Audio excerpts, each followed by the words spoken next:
Hello everybody and welcome to Let's Play Medieval 2 Total War, the English campaign. Well, Orders. last time we left off with a bit of change of plans with this campaign, and it was more interactive. People have got control of family members now. And yeah, I was supposed to update this tomorrow, but I'm so excited I cannot wait, so I'm updating it today. And only one person hasn't put a request through, so we're good to go anyway. So, quite a few things to do in these few parts. And it's also going to be a little bit of a change of how I do the videos as well. Normally I do a 10-minute video, hello and welcome, and then at the end of the 10 minutes, goodbye, and I'm coming back in the next part.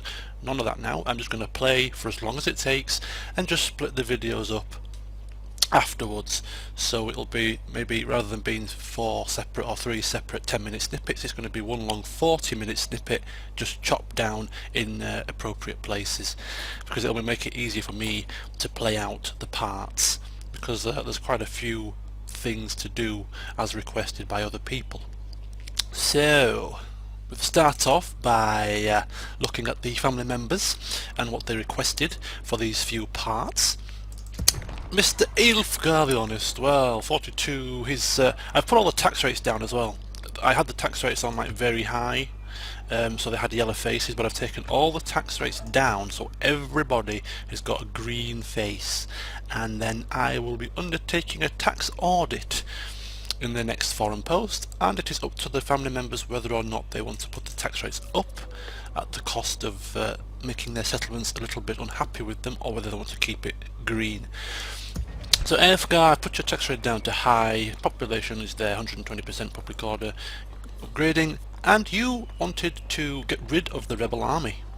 We put it to the vote. The rebel army is in your lands, causing devastation.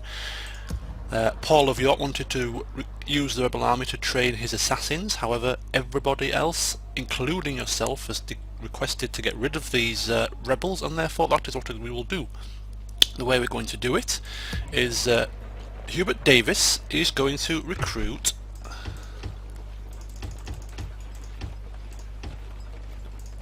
a small force of army, probably far too strong given the situation, but he's going to recruit a small force of army. He's going to lead it personally as per his request, and he is going to crush the rebel army and then send the remainder of the troops north for Aelfgar to command to get rid of Captain Kyle. That is how we are going to deal with the rebels in the English lands. People have seen enough of them and they are going to bite the dust. So that's that. So that's the family members all in England catered for. Paul also said he was going to recruit some assassins, which we will do in the next couple of turns. We have 2 assassins already going south. They are going to be the 2 assassins that wreak havoc in Spanish lands, and we will have another couple of assassins to wreak havoc in the Milanese lands as well, because we are going to send an army down there, which I will go into in a little bit. So, as we move further down the map, we have London again. I've put the tax rate down from high down to normal. If you want Simon Maitland to put the tax rate up and increase the production for this kingdom, or keep it the same to keep your people happy, again the choice is yours. And you're currently obviously building the merchants' quarters, so the building work is already underway. But there's another family member in here, Josias of Dratwich, who wants to move to his own settlement. He wants to move to Rawn, so he's also going to step foot on the boat with the rest of the army that was going down to Ralph Watkins. Tomorrow's journey planned out, sir. He has requested that he be given some extra garrison there, which we will take from Angers because they're not recruiting anything at the moment. So he wanted a couple of yeoman archers and a horse to just slightly strengthen the garrison of Raunds, because they are on the border with Spain, and if Spain should come north and attack, he will be feeling a bit undermanned. And I also said that I would recruit or construct ballista towers and a city watch to strengthen the defences there. And once again, I've taken the tax rate down to low. You could have it normal, but the choice is yours, and that's how we're going to deal with that situation. So that's that. Who else is there? Oh, Nicholas Horson's under siege by Dijon, which is probably going to be the focus of the next turn. I myself, King Ambrose, will try my best to get there to assist, but I don't think I'm going to make it in time. I think they're going to attack the next turn. And the final piece of the puzzle, Marseille is being besieged, or rather its port has been blockaded by the Milanese troops. We cannot have this at all, so he wants to recruit some ships. I'll recruit 3 initially. And he wants to build his cathedral and his market, which is next in line. And he tax rate down as well there initially. And then he is going to wait. Michel is going to wait patiently for the army to be recruited for him. It's going to come from Bern and Metz. It's going to come down, and then he is going to lead the attack on Marseille in Italy. So that is what we have in plan for the future for the family members as per their requests. You know, it's 8 different people, it's 8 different mindsets, 8 different things that they want to do, and so far I've not really had to decline anybody at the moment. I've pretty much been quite a good king and allowed them to have their requests, apart from the people that we were wanting to go south and attack the Spanish. I did say that already. Ralph Watkins was given that honour, and therefore can't do that. So onwards and upwards as the Milanese do actually attack Nicholas Horston. This is gonna be a pivotal point in the campaign. The Milanese struck the first blow. Total disgrace, really. I shall lead our forces into battle, my lord. Oh dear. Simon Maitland, yes, that was it. Simon Maitland was going to come and take over from the King's army, from my army. As I go back to London, he's going to fortify himself on the borders of the Holy Romans. Again, we'll get to that when we come to it. Right now we have bigger fish to fry, namely Milanese. Okay, I wasn't given any specific battle deployment strategies from Nicholas Horston. He was just hoping that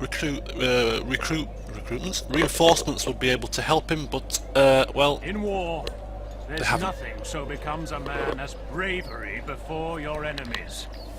A man can be afraid and still be brave, and any man who faces battle without concern is a moonstruck fool. To be brave is to go forward anyway, no matter how afeared. That is why I go forward, in the company of so many other brave men. Our Milanese foes are reputed to be good with figures and accounts. This will help them when they count their dead. Too right! There's... Remember that we cannot let one of those bastards in. Not a one! Any foul attackers who enter must stay only to be meat for the carrion crows. I see the foe dare not fight us man to man, but must rely on a woman's stratagem of throwing things at us. And remember, my enemies know that I am a brave man by repute, and I do not willingly keep company with poltroons. You are all picked brave men here, and the enemy know this. Your bravery already unmans them. Let's do the rest and finish them! If I was stood there right now, I would be feeling inspired to hack some Milanese arms off, I'm telling you. Nicholas Horston there giving his speech, worthy of an award, I feel. Oh my god, they're so heavy in number. But, I mean, what do they have? What's this? They have onagers? Oh, good god. I think they've only got like tons of Genoese crossbow militia. That's the main force makeup. They've just got tons of bloody crossbow militia, which I feel we could really, you know, do well against. I'm probably going to temporarily pause it whilst I do my deployment. Stand by, I will be back. Hello everybody, welcome back. I've done my deployment. It's my usual strategy here. I have my archers on the walls naturally, I have my horses just off centre here, just in case we need to rush out for anything, like if the, you know, their militia artillery comes too close. And then we have all our men, foot soldiers, surrounding the gate. I mean, they may come through the walls as well, but we will redeploy if necessary. I'm hoping to get them crushed into the gate as per usual. Because they've got weakened infantry, they've got weakened crossbow militia, I'm hoping that they will rout very quickly as well. My horse, I'm just thinking maybe I should put my horses next to the side gates should we need to flank the enemy as they're crushing through. But there seems to be a hell of a lot. They've also got horses as well, so I might just forego that for the time being. If the situation changes during the battle, I will react accordingly. I've never been so nervous about a battle. I have somebody's life in my hands really now. It's quite strange.